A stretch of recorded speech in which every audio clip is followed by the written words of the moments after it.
So I'm trying to figure out the best AI image generator to get mockups for my Etsy store. And so I have 3 accounts. I got one through Creative Fabrica, so I'm using CF Spark. I got one through Canva, so I'm using Magic Media. And I wanted to use Stable Diffusion, and so I got credits through Dream Studio, which also somehow gave me access to Stability AI. I think they're the same thing. But anyway, I went ahead and ran one single prompt through all 4 of these. So I can tell you this. For Creative Fabrica Spark, nope, not for the photography. It is not there yet. It's not even really close. This is one image I got. It's more like a painting. I ran this prompt through several times. This was the best I got.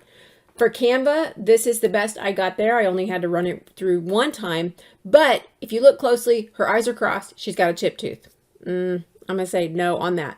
Now, Stability AI, primo results. Dream Studio, loving it.